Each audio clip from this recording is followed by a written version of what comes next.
it was therapeutic driving the scooter along at such a slow pace that you don't have to pay any attention to the road at all. And you can take in all the scenery. Episode 325, a holiday flashback with Robert Shearon, a 50cc scooter ride 4,600 miles from Vail, Colorado to Anchorage, Alaska.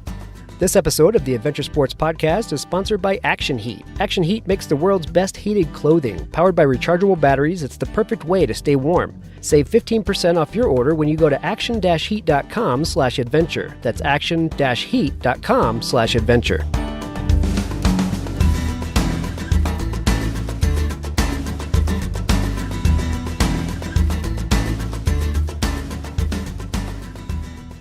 Hi, and welcome back to another episode of the Adventure Sports Podcast. This is Travis. On the line with me today is Robert Shearon. I found Robert on Facebook, and he was actually, I think he was a friend of a friend's, is the way I came across you, Robert. And I thought your story was really cool. Robert had overcome some issues with addiction, with drug and alcohol addiction, and he wanted to give back to society. So what he did was he came up with this grand scheme of riding a 50cc scooter from Vail, Colorado, all the way up to Anchorage, Alaska, which is a 4,600 mile tour. So we're going to go into who Robert is and what made him decide to take on such a crazy little adventure. So first of all, Robert, thanks for joining me. Thanks for having me. Appreciate it. Yeah, my pleasure. So let's dive into a little bit who you are, where you're from, kind of where do you come from? Give us a feel for who Robert Shearon is. I come from, born and raised in a town just outside Vail, Colorado. And so grew up in the mountains, skiing my whole life. I am the oldest of 4 kids with 2 amazing parents and 3 pretty awesome siblings as well. And grew up there. Life was full of, like, my backyard was a mountain. So I was always just exploring with my siblings and friends, building tree forts and getting into other shenanigans in the woods. And that was a big part of growing up. And then hanging out. Then college was down in Boulder, where enjoyed that scene, always making sure to stay close to the mountains, and skiing was always a massive part of my life. And so that's where I grew up. In Avon is where I grew up. Yeah, so Avon, just west of Vail, Colorado. I just drove through there yesterday, as a matter of fact. Nice. It's looking nice up there, as usual. Was it snowing? Not in Avon. It was snowing on the other side. Okay. By Copper and Silverthorne, but it was dry in Avon. Nice. Okay. All right, so you grew up there. You had a bit of an adventurous background, I take it. So then you ended up in school down at University of Colorado in Boulder. Let's get into what it was that kind of changed your life, and what you ended up getting into that made you decide to take a little scooter that far. I mean, most people don't do that. So let's go into that story. Yeah. So, well, a big part of the trip and the whole reasoning behind it is sobriety, right? And not necessarily the motivation, but it came out of me getting sober. And so I'll start with back up to Vail, where I first started drinking and partying, other drugs and whatnot, in high school. Nothing crazy at first. It was just me and my friends getting drunk, drinking Budweisers, having a good time. And, for me, I would say definitely the adventurous type and an adrenaline junkie at heart. But what really it was me drinking and getting high to change the way I felt. And that worked. I became the person I kind of always wanted to be. I was able to talk and to people, to girls, or whatever the case may be. It just made me feel more comfortable and changed the way I felt. Drinking and getting high did. And it was fine in high school, kind of. When I say kind of, like, I got in trouble. Stealing was a big part of my story as well, stealing liquor, and ran into some trouble with the law. And, you know, most of my friends I didn't get in trouble alone. I got in trouble with four of my best friends. And, you know, those four kind of seemed to get it. Like, we're in trouble. We should chill out and not. Might recognize something here. Yeah, yeah. And, you know, I was full throttle from there. You know, they would, you know, when your best friends that you're stealing with, they look at you and they're like, yo, you're crazy. You know, maybe. And I'm just like, oh, I thought it was just part of the crew, you know. And yeah, I became kind of known for like crazy Rob pulling these different types of shenanigans here and there. And that just moved. I stayed out of trouble for the remainder of high school after we got caught stealing. But once I got to college, it was like game on. You know, I wasn't living under mom and dad's roof anymore. And the first week of college in Boulder's a pretty big party school. And the first week, I woke up in detox after just going out to party with my friends one night, and nothing crazy happened. Just the police brought me home, or brought me to detox, dropped me off, and I blacked out, so I don't really remember exactly how I got there. But I do remember the next morning waking up and calling my dad. Was in tears, pretty upset. And one thing I do remember was promising him that this would not happen again. And the next weekend, I was back in the drunk tank. And it was just from another night, going out Friday night, blacking out, and getting picked up by the cops. Like, I wasn't causing any trouble. I was just drunk, stumbling, walking home back to the dorms, and they picked me up. And so I had to stay clean for the remainder of the year, because Boulder had a strict policy of 3 strikes and you're out at University of Colorado. And I tried my hardest to control my drinking, and what that looked like was anything from only drinking beer to carrying a Sharpie around and marking on my hand how many drinks I had, to picking a drinking buddy to say, hey, I'm only drinking when you drink, you know. And that kind of worked for a little bit, but eventually I just went back to the way I wanted to drink, and it got me in trouble for a third time. And that was a big one for me. I remember it was like finals week, spring semester. I just had finished my final. I had one more to go. And it was Saturday night, and I had a couple days in between the tests. And I went out with my friends, and for me, I said I was only going to have 2 beers, and I did. But those 2 beers were 40 ounces. And yeah, so like telling my dad the story, like after I had gotten in trouble, I was like, I only had 2 beers. And then it came out that they were 40s. And that wasn't, that made a lot more sense. So I had the 2 beers, and ended up going to grab pizza with some friends, and got in a fight in the parking lot of Cosmo's Pizza on the Hill in Boulder, Colorado. I know it. You know it. Many people do. Late night pizza place. There was a decent crowd, and you know, I'm sure I said something smart to the wrong person, and got jumped by 3 guys, and was kind of wrestling around in the parking lot, and the police showed up, and I knew like I couldn't get in any more trouble. 3 strikes, you're out. So I took off running. I dodged one cop, juked him out, and he kind of fell to the ground, and he popped back up and shot me with a taser.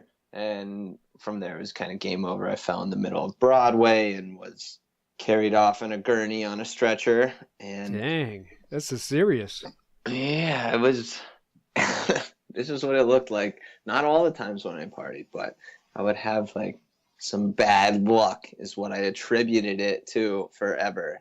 bad luck and a lot of blame on the Boulder police, but I could never accept responsibility. Yeah.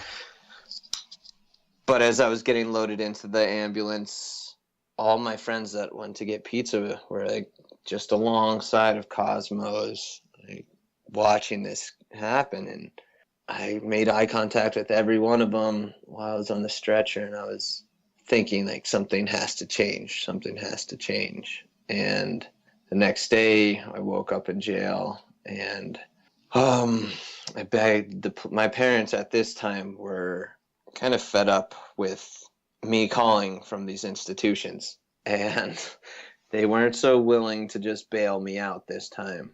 And I was able to talk to the police and convince them to let me out, because my parents wouldn't pay bail, and I had one more final to go. And the cop did. And the jail in Boulder is quite a few miles from campus where I needed to walk back to. So I had a long time to walk back and think. It is a trick. I've ever been inside it. So like Belmont and whatever, back to College Inn was the dorm I was walking to. And I had made my mind up on this long walk back that I was going to change my life and things were going to start to be different. And all my problems, I could attribute them to drinking and using drugs. And I was, I made that 5, 10, 20-year plan was made right then and there. Like, I need to stop doing this.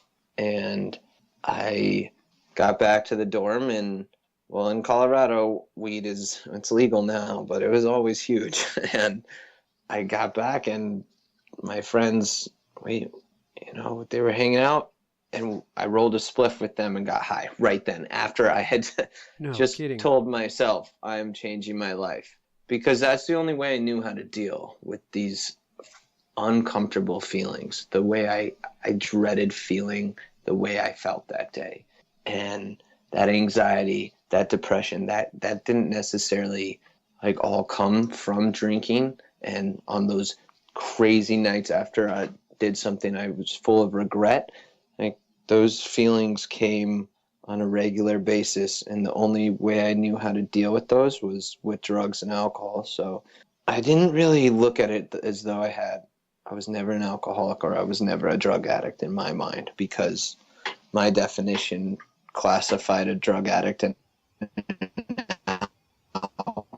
alcoholic as someone who uses drugs every single day or drinks every day and most likely wears a trench coat and lives underneath a bridge and is homeless. That's just the way I thought of it. And, I wish I could tell you, like, at age 20, I had figured it out. That's how old I was then, but I hadn't. And I drank for 4 more years and partied for 4 more years. So now you kind of have a little background of what it looked like for me partying. And fast forward to age 24, and I was starting my 7th year of college at the University of Colorado. And I was back in college after getting suspended a few times.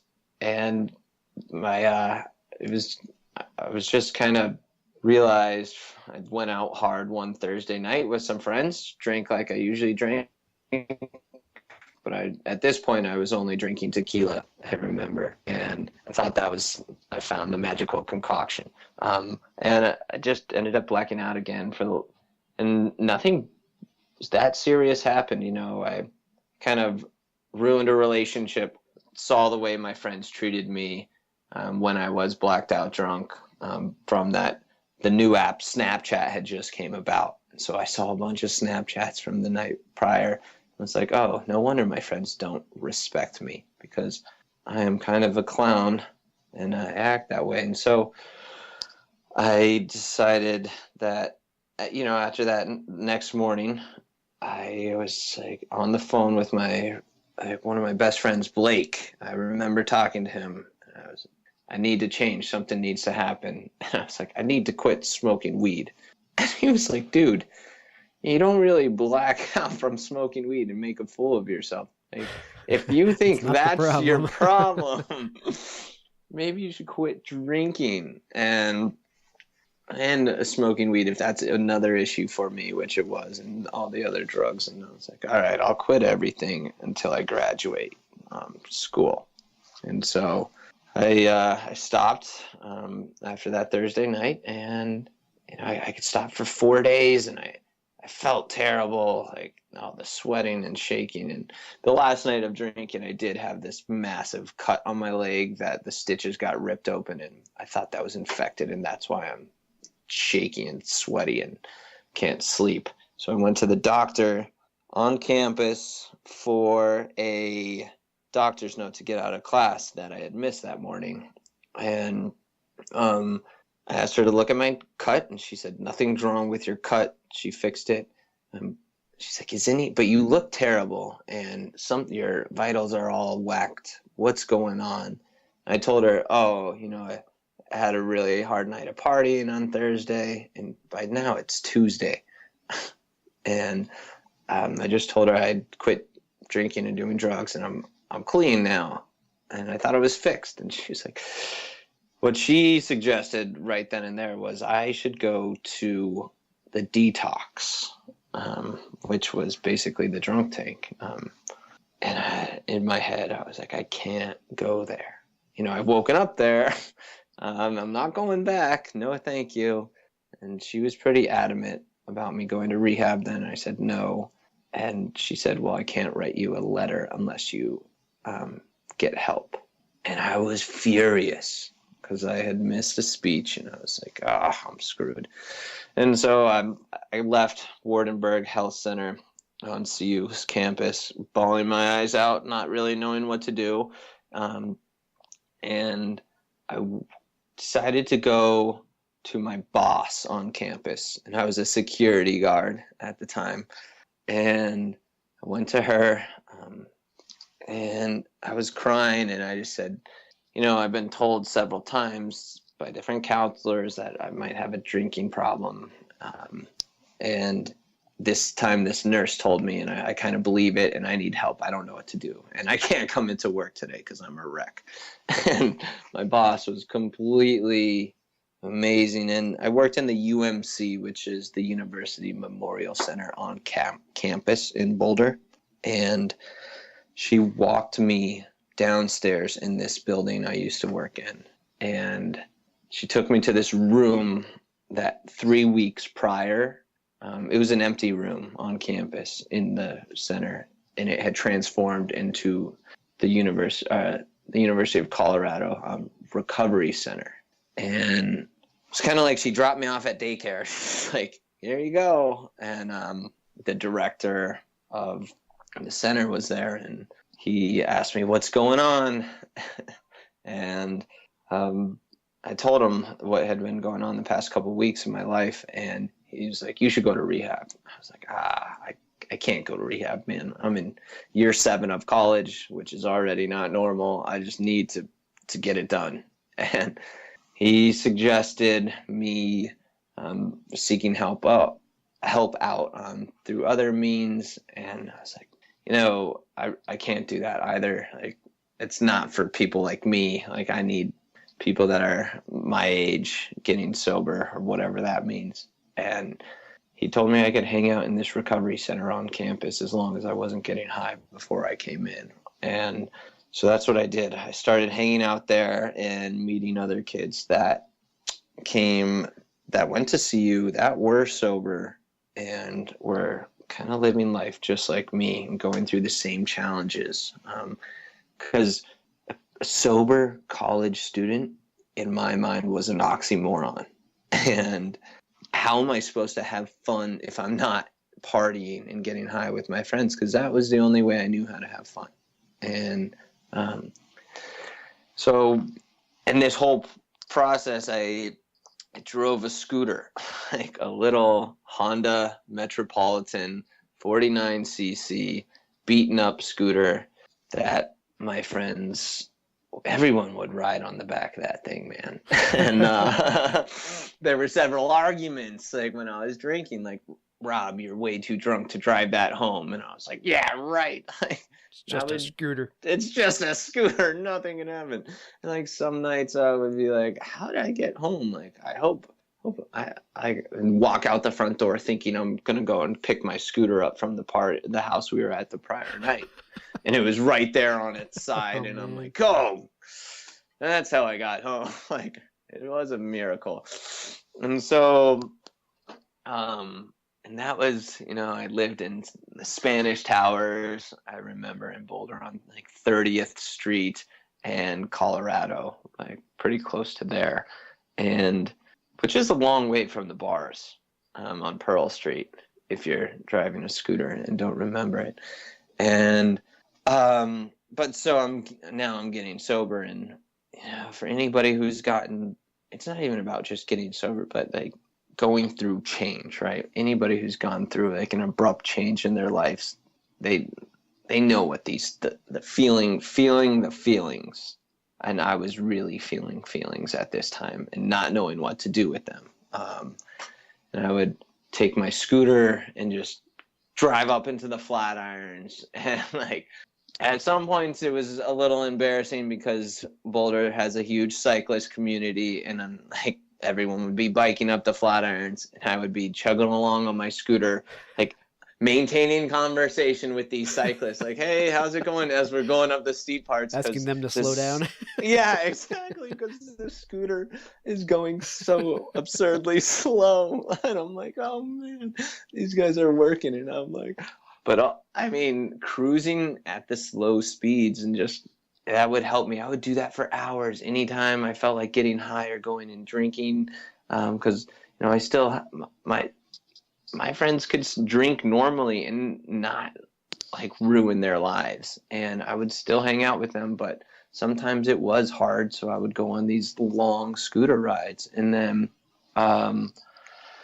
so the idea didn't necessarily spark just from that, but I also had one of my best friends, Tony, his name's Tony Seibert. He lived with me for a little bit on my couch, and we would always talk about moving. Him and I were the only ones, and another buddy, Blaze. We were the only three that left in college because everyone had graduated in a timely manner, and Tony and I were on year 7. And after we graduated, we were going to move up to Alaska and just continue our life as ski bums. We'd both done these big mountain competitions, and skiing was a huge part of both of our lives. And so after we graduated, moving up to Alaska was one of the ideas that both of us had. And Tony passed away skiing in an avalanche on January 7th, during Christmas break before we went back for our final semester. And that was pretty, obviously death is like difficult to deal with. And, staying sober through that was only possible because of Tony. I would go out to parties with him and people would be kind of confused why I wasn't drinking anymore. And Tony would be like, Robert's sober now. He is like 3 weeks sober. And he was so proud of me. I was embarrassed to the fact, and Tony was here next to me bragging about the fact that I'm sober. And, that was a huge, at 3 months sober, to have one of your best friends die and like not get high to kind of numb out. Right. That was what kept me going, was the fact that he would brag about me being sober, as I was kind of like a little skittish. I'm like, hey, shut up, man. But so I remember like I was in February, there was something called a startup weekend in Boulder, Colorado, which is a bunch of entrepreneur type minded people get together for one weekend, form teams, and work on these business ideas, and the goal by the end of the weekend is to have some business idea and a team form that you can continue working on afterwards. And people pitch wild ideas at these events. I don't know if you've ever been to one, but I was at this one, and this guy said, you should pitch an idea, any idea. And I was like, well, and Tony had just passed away, and I'm like, I don't know where the idea of like the scooter, like I had just it was therapeutic driving the scooter along at such a slow pace that you don't have to pay any attention to the road at all. And you can take in all the scenery. And I had once been to Alaska prior with my dad, and any skier knows like that's the destination for skiing. Everyone wants to go heli skiing in Alaska, and Alaska is just badass in general. And I got up there and I pitched this idea of like, I want to drive a scooter to Alaska and somehow raise money in order to pay off student debt. So that was your that was thought. the absurd idea. That was because you had 30 seconds to get up in front of a crowd and pitch an idea. So that was the idea I pitched. And it ended up like getting voted on to like start a team around. And people came around me and were like, we like this idea. And I was like, this is the stupidest idea ever.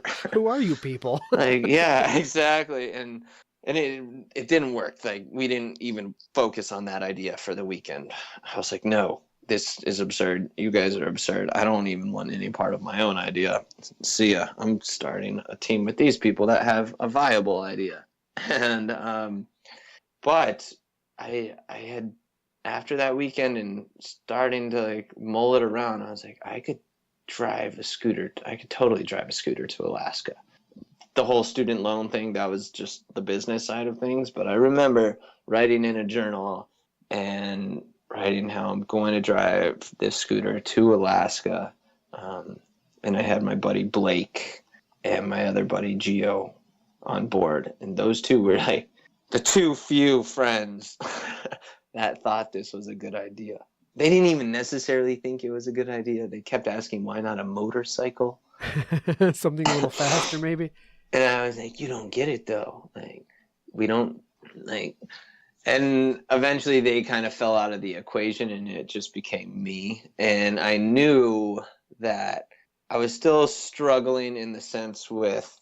I mean, I think it's the common human struggle to figure out, after you're graduating college, what am I going to do now if you don't have a job set up? And I thought that the time on this trip is where I would figure out not only what am I going to do, but I also had a huge fear of being alone with myself. And I struggled with that forever, you know. If it's a Saturday and I want to go on a hike by myself, like, I will go through my phone book and call anybody before I go on that hike by myself. And so I knew to overcome that, like a scooter, you're kind of stuck going 25 to 35 miles an hour. Like, you can't get anywhere fast if you start like feeling lonely. And I knew that would make me deal with that fear. And so that was another part of the scooter trip. And then, yeah, that's pretty much those two, the combination of wanting to move to Alaska and then it not really going to happen after Tony passing away. And it was pretty meditative driving a scooter long distance, paired with the idea of being alone for 3 months and having nowhere to go to escape. Yeah, so it was more of to force yourself into solitude and work through everything you needed to work through. I get that. Nice. And that's difficult to explain in one go to some people, and some people just look at you like, yeah, you're crazy.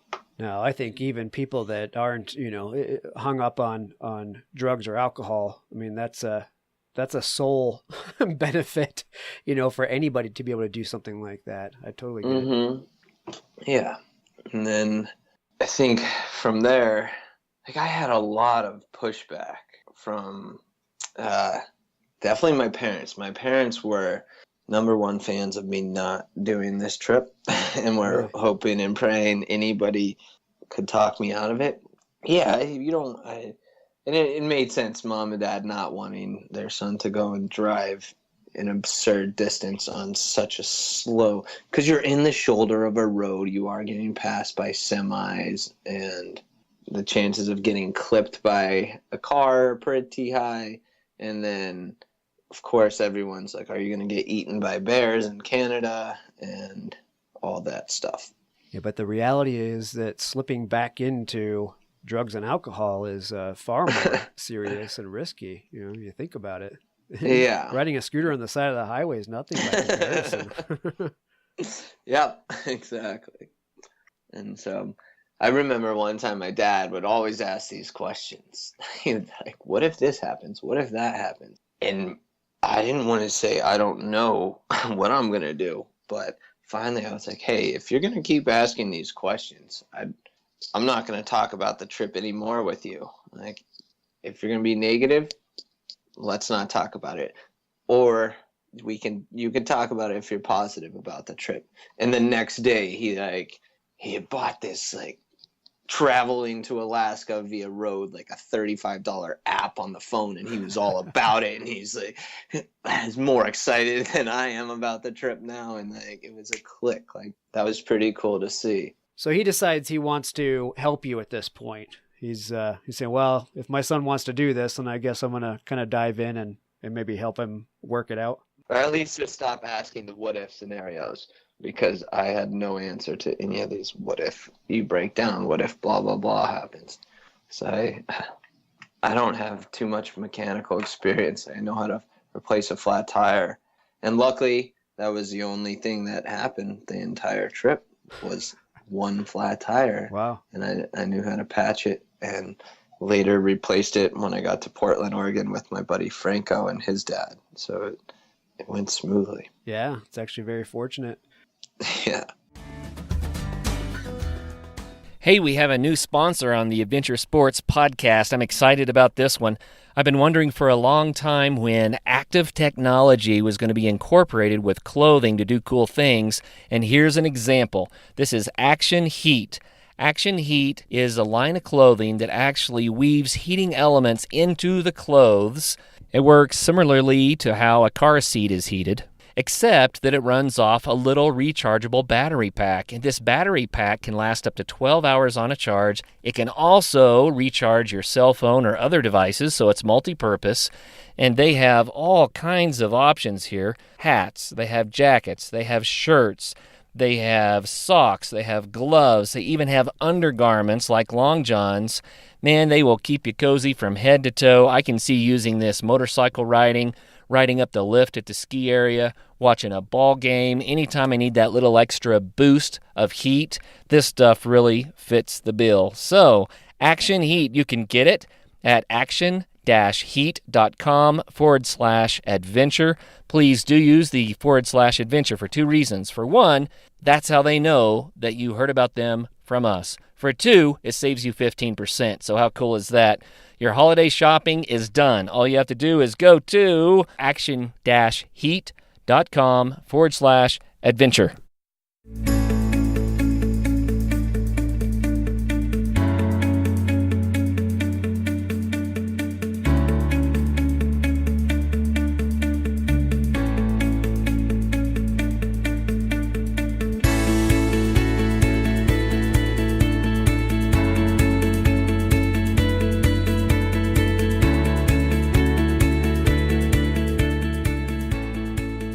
So how was the idea of doing this to raise money for the CRC and for the scholarship?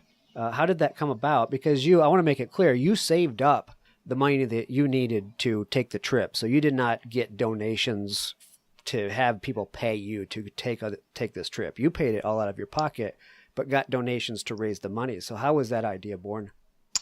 Right. So you're right. I saved up for the trip, and then the day I bought the scooter, I was in Eagle, Colorado.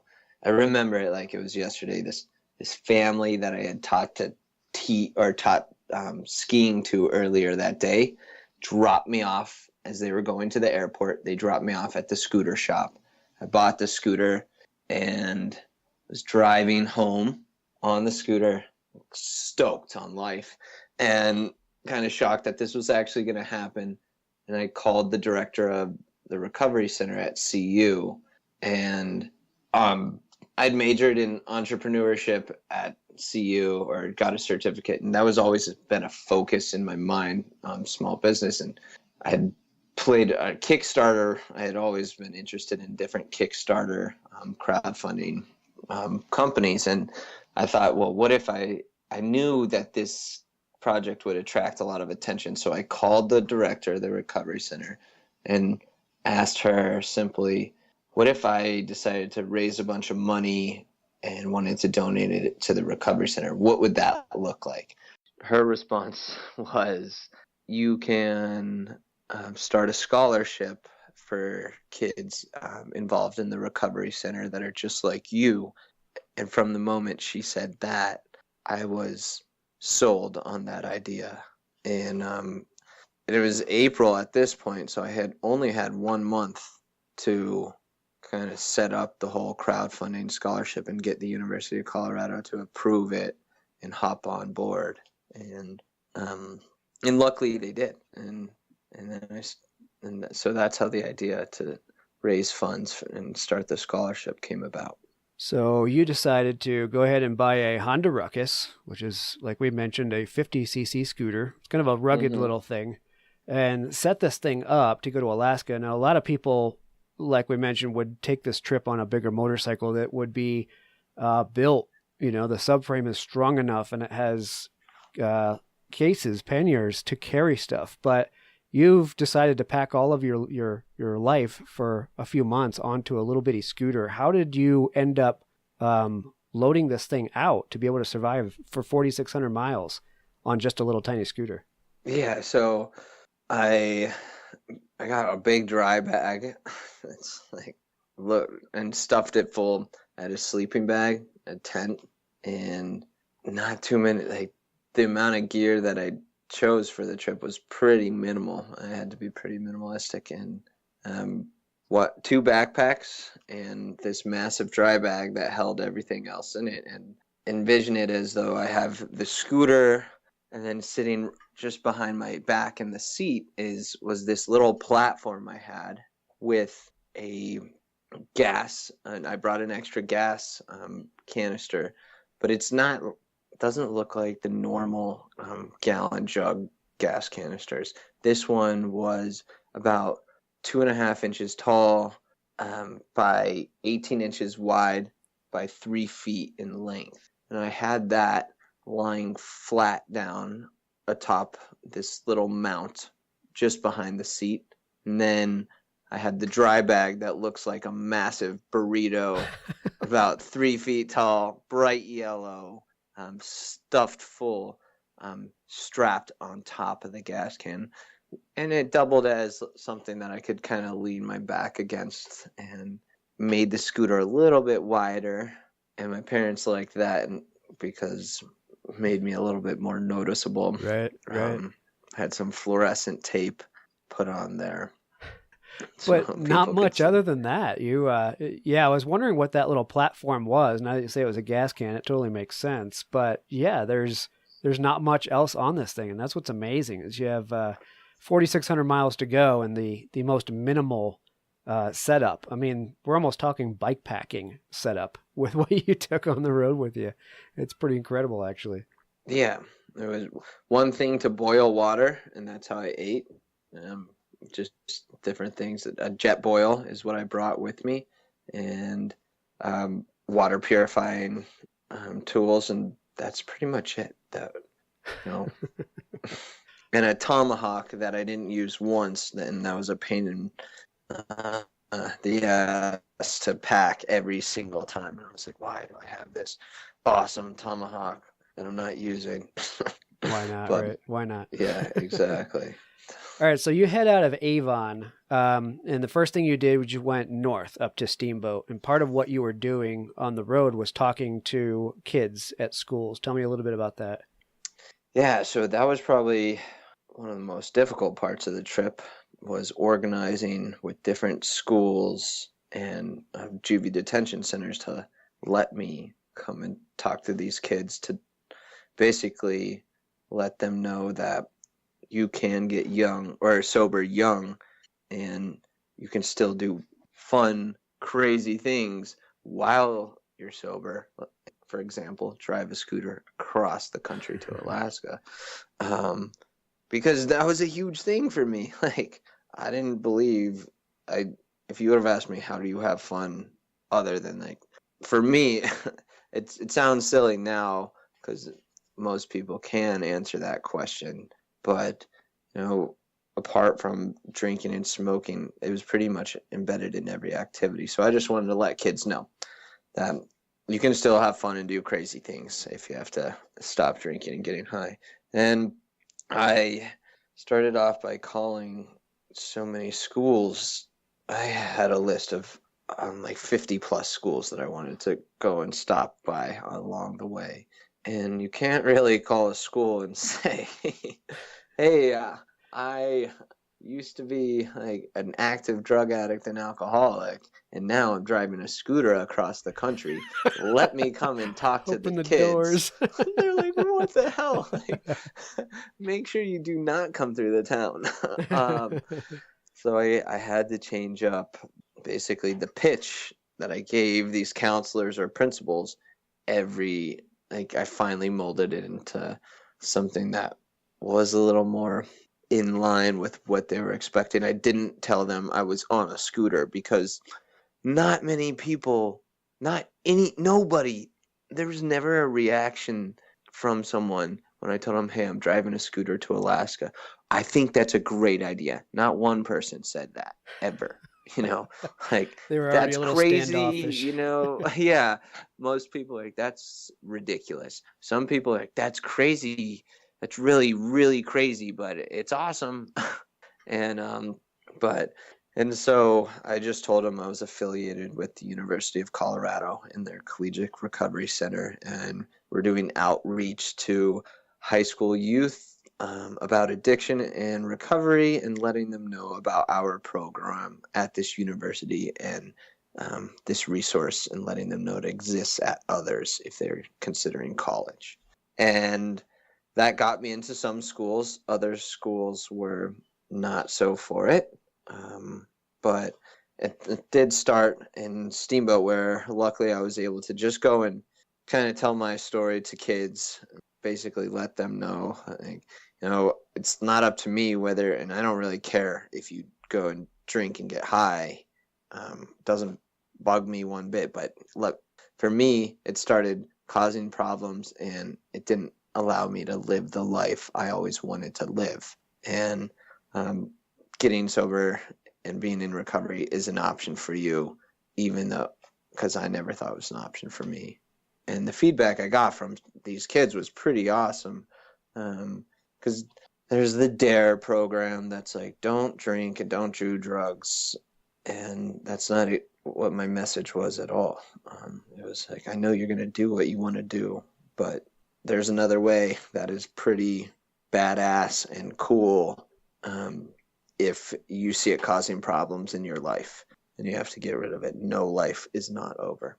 So I was able to stop in Steamboat and talk to some schools, as well as a juvie detention center in Utah. And then I got turned away from schools in Park City and other schools in Utah because I couldn't necessarily call a school and give them a date and time that I would be there. Right. It's pretty hard to estimate. It's like several hundred miles on a scooter that goes 25 miles to 35 miles an hour. And you're not into telling them that you're on the scooter anymore, so yeah, and they're saying, how come you don't have a better itinerary than that? Yeah. When do you think you can get here? Oh, well, I don't really know where I'm camping tomorrow night, and if it's gonna rain, I might have to put. They're not so into that. And I remember it was a Wednesday night, or it was Thursday morning. I woke up in Nevada off of Highway 50, like the loneliest road, and I knew Tahoe was the next stop. And I had one of my good friends, Caitlin. She opened her house to me in Tahoe, and I wanted to sleep in a bed, and I also knew that the high school in Tahoe, if I get there Thursday, maybe I can introduce myself and talk to the principal, and he'll let me come and talk Friday. That was my goal.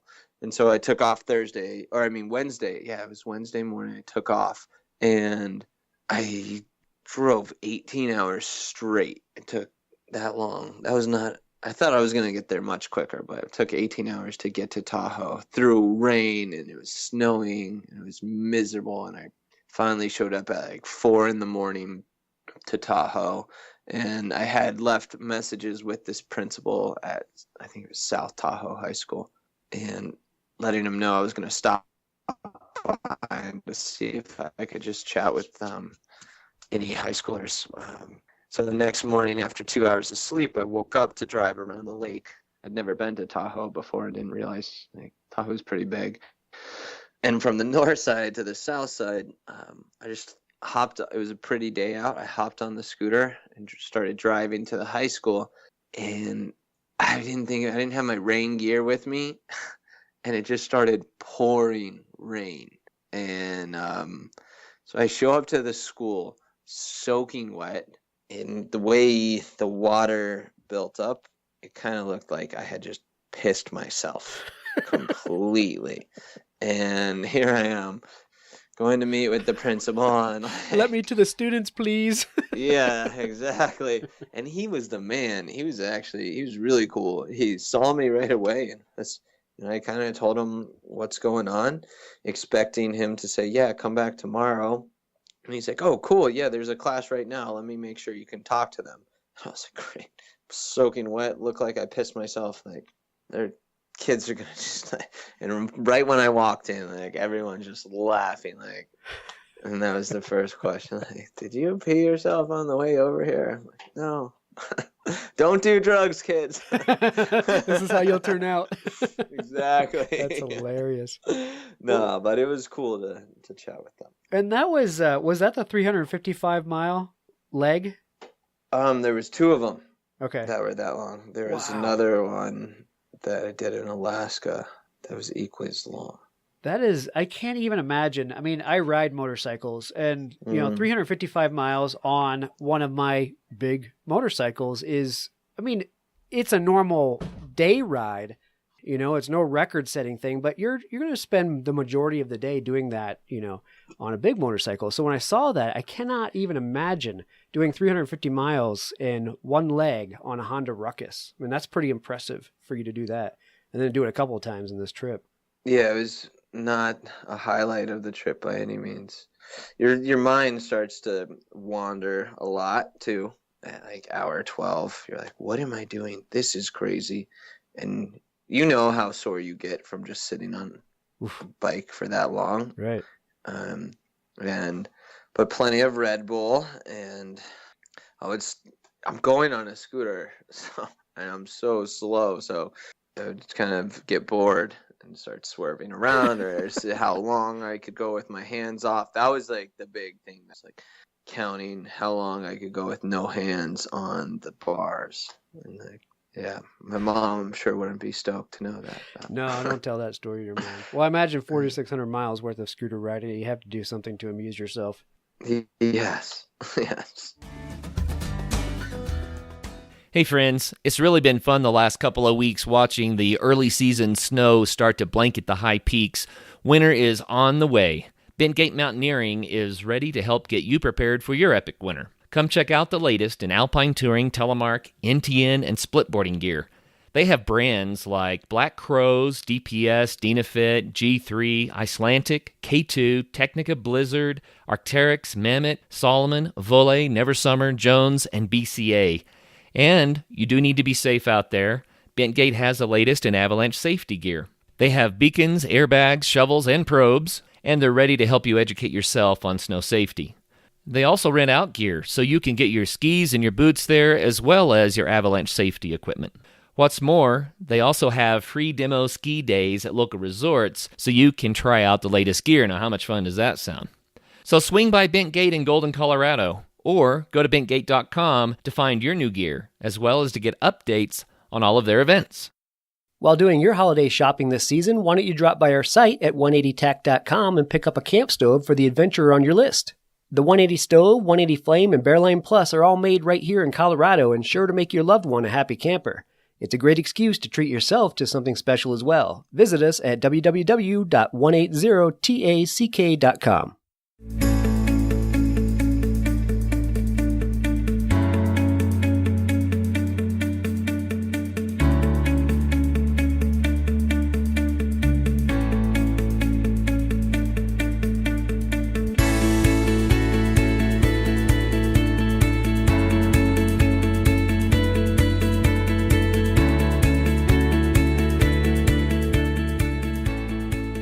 Okay, so the route, like we said, you left Avon, you went up to Steamboat, and then you cut over across through Nevada over to the Pacific Coast, and then you went all the way up the Pacific Coast into Canada. So tell me a story from this trip that was pretty comical, other than peeing your pants. I imagine something. Do you have police stories or animal stories? Yeah.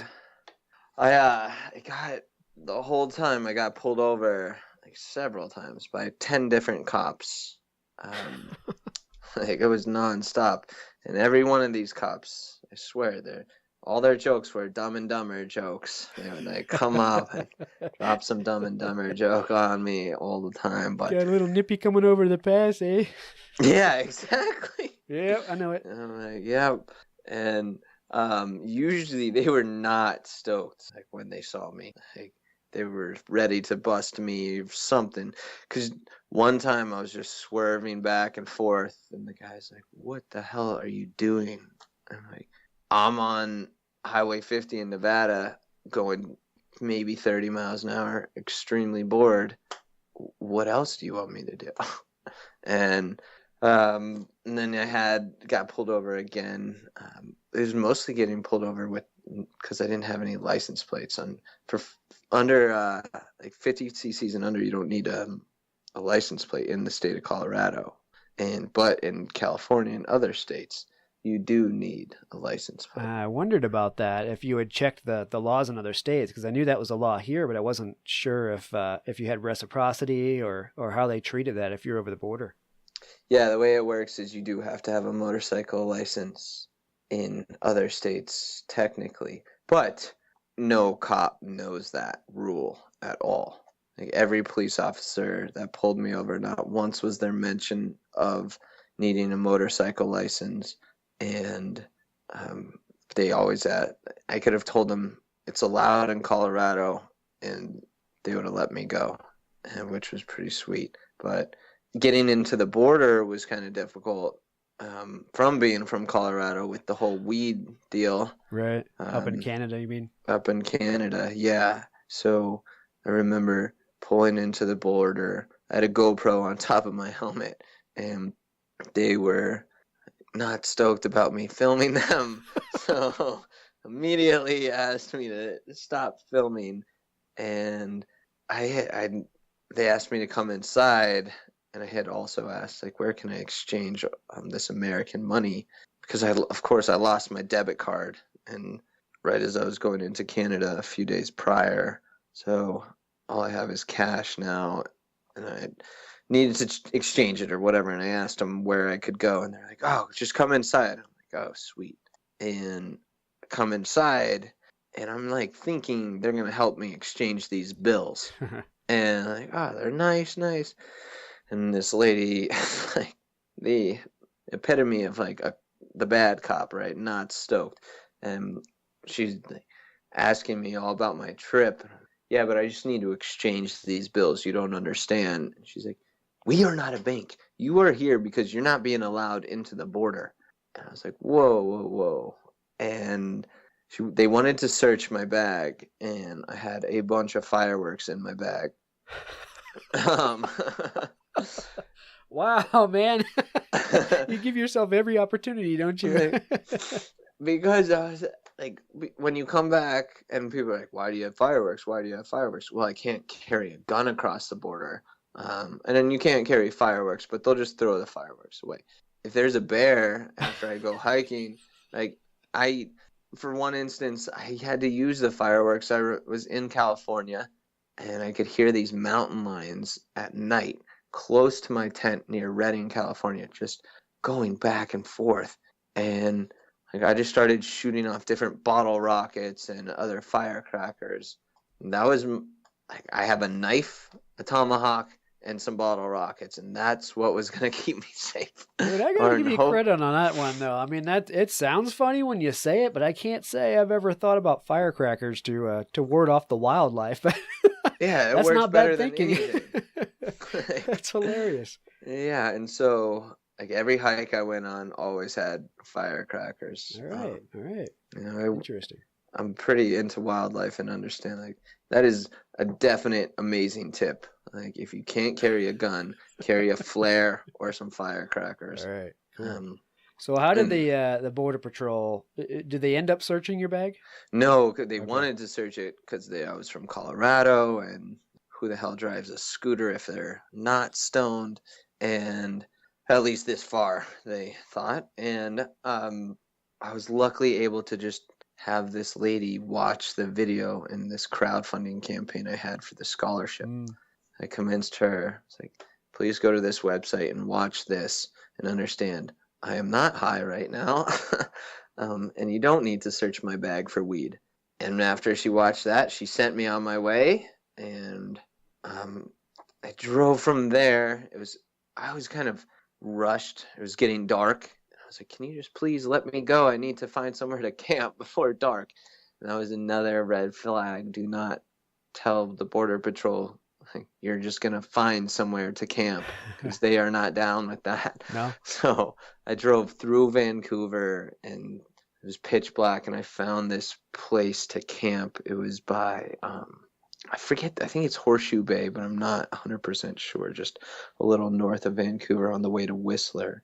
And I pulled into this park, and I thought I set up my tent and everything in these trees. I thought I was tucked away pretty well. And then it gets light really early in Canada during the summer, and I woke up and it was already light, and there was like families walking their dogs, and I was right next to a playground in this park.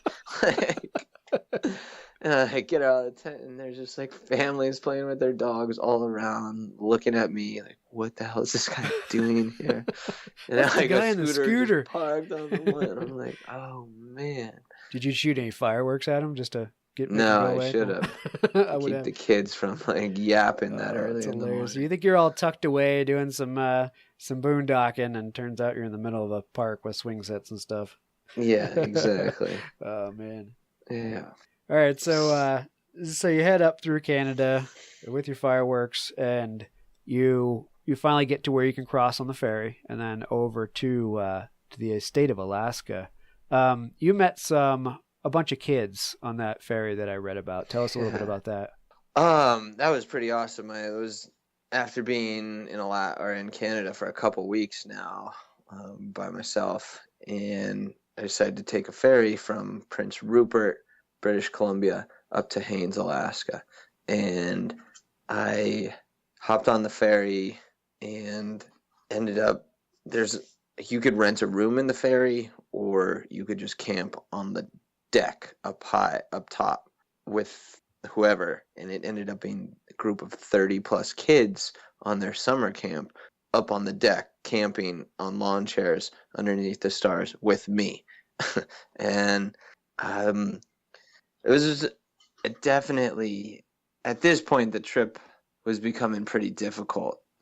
Not necessarily what I had expected it to be. I expected it to kind of rejuvenate me, help me figure out what's to come next in my life. And instead, it was a lot of isolation and a lot of dread and worry about what's going to come next in my life. And it wasn't in the best headspace. That's the way to put it. And I wasn't stoked about the trip anymore. It was a burden, and it was kind of like everyone back home is proud of me, but that didn't make an ounce of difference. Like, I was telling myself, all your friends have graduated and they have jobs and they're moving on with their life. A lot of comparing. And here you are on a scooter in the middle of Canada. Like, what the hell are you doing, man? Get your life together. That was kind of these voices of negativity going on in my head. And when I got on this ferry that was my train of thought before I got on the ferry. Really rough down. What's the point? This is a complete waste of time. And I'm kind of scared for what the future had to hold. And so I then got on the ferry and got to hang out for 3 days with all these amazing kids that just brought the simplicity of life back into my head. And I was able to chat it up with them. And, I'm a pretty avid like child at heart. Like a lot of easy, stupid humor gets me going, and I'm just can really connect with kids. And they helped bring me back up. And so 3 days of nonstop drinking Mountain Dew and running around the ferry. Like they almost got kicked off the ferry several times, their whole group, because like I get it. Like they're kids and they cause nonsense, and I was right there along with them. But not all the other customers on the ferry were stoked to have like 30, 15-year-olds running around like maniacs. Like That 3 was days of this, definitely, awesome. yeah, and that was my viewpoint too. I was like, great, I'm on top of this ferry, sleeping on a lawn chair next to 30 kids. This is gonna suck. Like that's what I thought, and it changed everything. Like I got off. Well, it didn't change everything, but like it definitely helped a lot. And I actually ended up connecting with them later in the trip again. About a month later in Anchorage, they were at a baseball game, and I had coordinated with the camp counselors that I would surprise all the kids at a baseball game in Anchorage, and showed up to the baseball game and surprised the kids, and they were all in shock to see me a month later because they thought they'd probably never see me again. But it was really special. I got to go on their, because they were driving a tour bus from Michigan to Alaska and back, and I got to go on their bus and just share my story with all of them that night, and it was extremely powerful for me, at least. Yeah, that's cool. Yeah. So what was like the one time that you just had this revelation along the trip, like the most impactful realization during this whole time? You want to know what that moment or circumstances were? Yeah. What was that? What was it like? I mean, what was the moment, and what was going on in your head? Yeah, I know that moment extremely fondly, and it's really close to my heart because it didn't only change the trip, but it definitely changed my life. And I got to Haines, Alaska off this ferry, and Haines, Alaska is where they have the World Championships for the Free Ride World Tour, which is a big mountain skiing competition. Mm-hmm. And that's something I did, and I really was looking forward to get to Haines and just see the mountains, because and I get off the ferry and it's pouring rain and mountains are socked in with clouds. You can't see anything. And I look at the weather for the next few days, and it's rain, clouds, just garbage. And 3 days prior, my morale was extremely low, and I wanted to throw in the towel in so many different ways on this trip, on everything, just give up and shut the world out. And the kids brought me back up on the ferry. I get off the ferry, and my head goes right back to, this sucks. What is the point? And I remember I called Sam from the recovery center, and I was really upset, in tears. And, I was 18 months sober at this point, and I was 20 months sober at this point, and thought I had it all figured out. And I was really confused why I was feeling this miserable while I am literally living my dream. I'm on my dream trip. I'm in the middle of Alaska, and I'm telling her, I don't understand what's going on. Like, I just want to be happy, and I thought this would make me happy, and I'm not happy. And I also told her, like, I think I just need to learn how to love myself. That's what I told her. That's the problem. I don't know how to do that.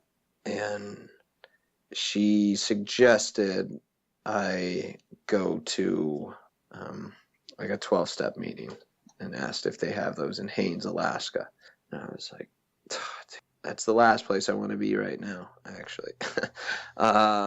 And they did, and I went to one of those meetings where I met this guy named Joe. And this was the first time I had shared openly at a meeting how I was feeling. the way I was feeling was like, I don't understand what's going on. I'm living my dream, and I've never been more miserable in my life. I don't know why.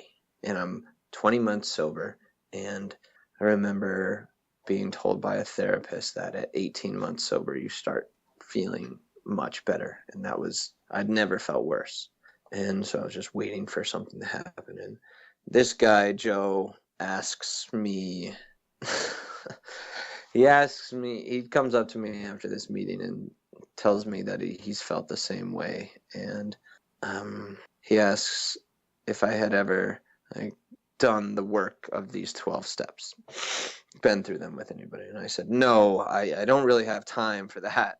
I'm trying to figure my life out right now. And yeah, his response to that was like, oh, well, do you want to go through them with me? And I said, absolutely not. And he replied to that with, do you have to be somewhere? I was like, yeah, well, wallowing in my own sorrow, like in the woods right now is like where I wanted to be, just isolating or with no one around. And that may sound strange, but that's just where I go. When I'm in a bad place, I want to be shut off from the world, and I don't want anybody to know. Right. Like that I feel like don't ask me. I just want to be alone. And so I told Joe, no, thank you, but thank you. And this lady came up to me after the meeting, and she told, it was raining, and she offered me a place to stay. She had an old Airstream trailer parked in her front yard, and she said I could crash in that for as long as I wanted to. And I was like, sweet, I don't have to pitch a tent in the rain, which is by far the worst experience. Taking a tent down in the rain is actually worse. It's worse, yeah, you're right. Second is putting it up. So I say yes, and I take her up, and I immediately drive to her place, and I'm telling her this weird guy, Joe, from the meeting wants to take me through these steps. And her reply to that was, that sounds great. I was like, no, it doesn't. And she asked, well, do you have to, she said I should do it. And I said no. And she's like, well, do you have to be somewhere? And I was like, right when she said that, it was like a sign from something, And I was like, all right, maybe I'll call this guy Joe. And I went and met with Joe, and he was on vacation from Seattle for the next 6 days with his family. And he offered to hang out with me every day and take me through these steps. And, those 6 days of spending the time and doing all this work that was suggested and just following Joe's direction, it changed my life. And that's the moment. Like, it wasn't like a moment, but it was through that set of circumstances and in those 6 days that I spent with Joe that was the turning point, where then I started going on like a different trajectory, and I left Haynes feeling like so high and happy, like something that I hadn't felt like pretty much the entire trip since the first day of leaving Vail. Yeah, that's huge. So that's that moment. Huh. The realization. Well, it sounds like it was meant to be. That layover in Haynes. It sounds like it pretty much changed your life at that point. Yeah, and then the coincidences, like the amount of coincidences that had to happen for that to line up are pretty absurd, because I wasn't supposed to be on that ferry in the first place. I was supposed to be on one that got in 3 days later. The whole meeting that I went to, it only happens every other day in Haynes. Joe had just gotten off a flight from Seattle. I could list like a million more that made it work out for him. Oh, yeah. Well, even all the way back to the, you said the CRC had just been built 3 weeks prior to you entering it. And, had that not been ready for you, things could be completely different. Yeah, that's very true. Wow. So you've been sober now, what's this, 3 years now? Yep. Oh, good for you, man. Congratulations. Thank you. Obviously, I don't know what it's like, but I have to think that it's gonna be, near impossible to do. So I know that's a huge achievement that you've done. So definitely congratulations on that. And I hope the story that you're telling basically gets into some ears of people that might need to hear it, to realize that there's other stuff out there, and there's you just got to find your reason to quit and follow those steps and follow it through and find some help where help is. Yeah, exactly. And it's different for everybody, but just knowing it's out there is pretty cool in itself. Yeah, absolutely. So now back to the reason you did the ride, which, allows us to circle back to that. Your point was to make sure that people understood that it was out there. It wasn't so much to run around the country and tell people don't drink, don't do drugs. It was more that, look, if you do find yourself in this situation, just realize that you're not alone. You're not lost. There are places, especially with your message, there are places for students and college kids that you can turn to. And your point was to shed a light on the Collegiate Recovery Center in your situation. Exactly. So you raised, if I have this right, $24,685. Yeah, and there was additional donations afterwards from over 200 people that raised over $25,000. Wow. And that was the final numbers. Yeah. That is cool. Very cool. And one of the things that I was reading, one of the things you were also raising money for was for a second chance scholarship. Tell me a little bit about that. So that scholarship we just gave away the first scholarships to the recipients this spring 2017 semester at University of Colorado. And that is for anybody who's involved in this recovery center on campus. And let me set this straight. The recovery center on campus is a room that has some couches, some chairs in it, and some tables for you to do homework at.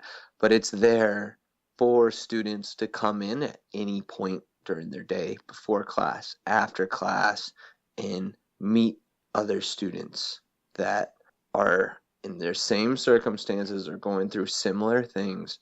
And they have different activities going on to bring kids closer together, or just to have fun at, and it's a pretty cool place. And that's where, so the scholarships for kids that are involved in that community on campus, and they're usually, to get the scholarship, you have to be a pretty big member of the community and willing to help out and help other students that are going through similar things and share what was given to them.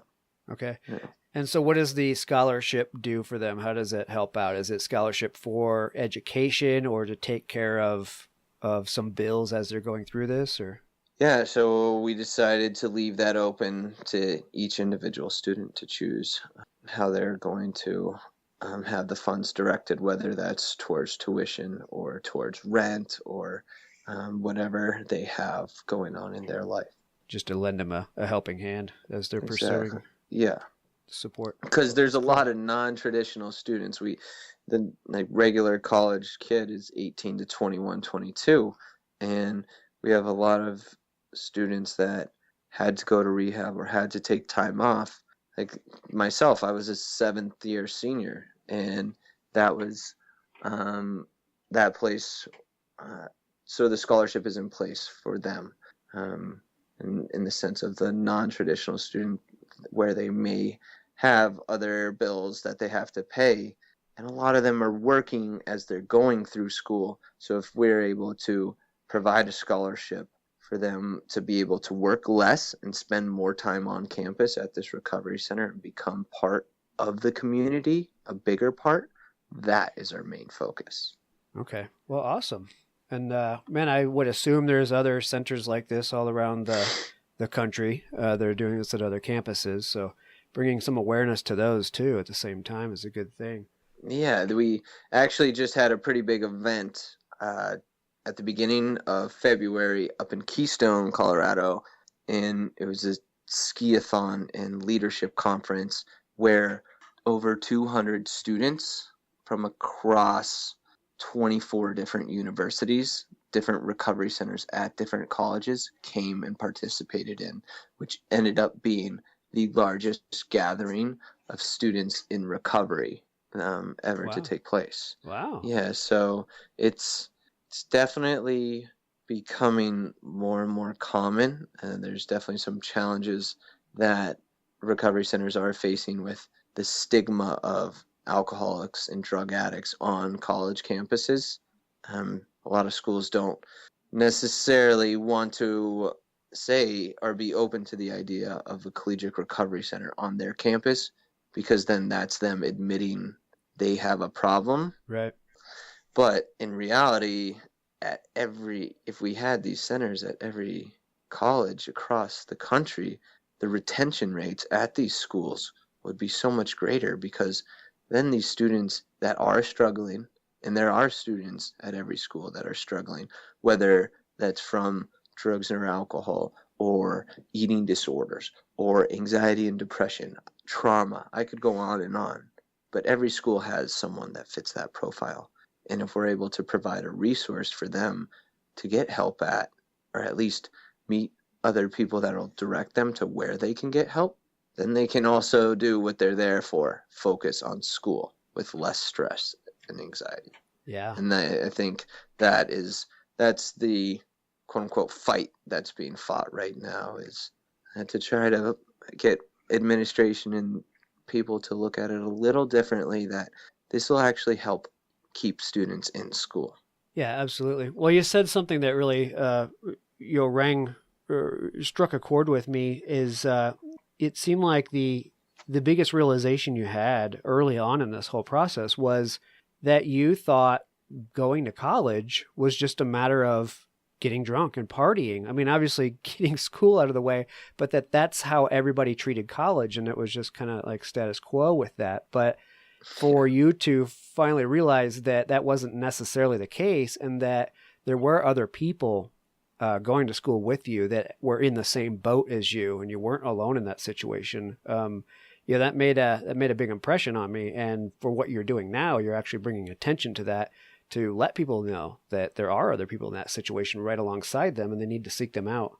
Yeah, very much so. And another thing that it took me a while to learn, but in this process, was I had my friends that I had built relationships with, either from growing up in Vail with, or meeting in Boulder, and the majority of them did party. And at first it was kind of I had sober friends, and then I had my other friends that I partied with, and it took time, but not making those two groups so separate, and understanding that they're not only my sober friends, they're actually like true friends that I can go to, not only to talk about sober stuff, but we can do fun things with each other. That was a huge step for me. And and where I met those friends was at this recovery center, where it made this transition from just, oh, these are my friends that don't drink too.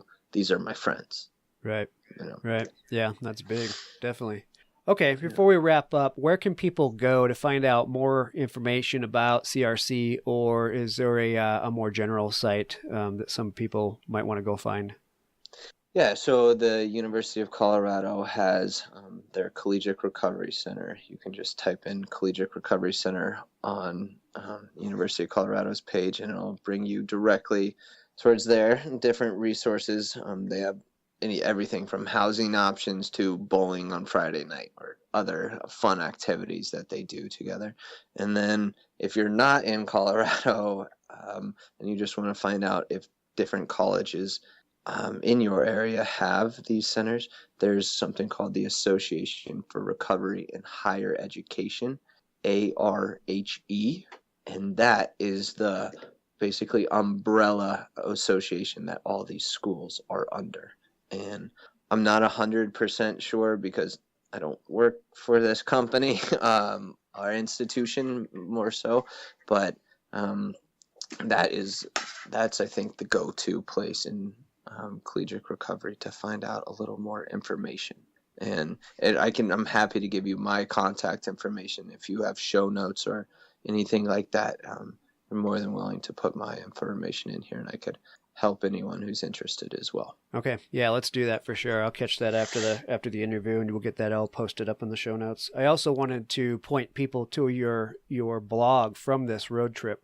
It's an interesting read. It's robsruckusroadtrip.com, and it's Ruckus, Ruckus. So check that out if you want to kind of follow along his trip, how it all came about, and see some good writing and some great photos from this little scooter going 4,600 miles up to Alaska. So Yeah. Very cool. Fun read.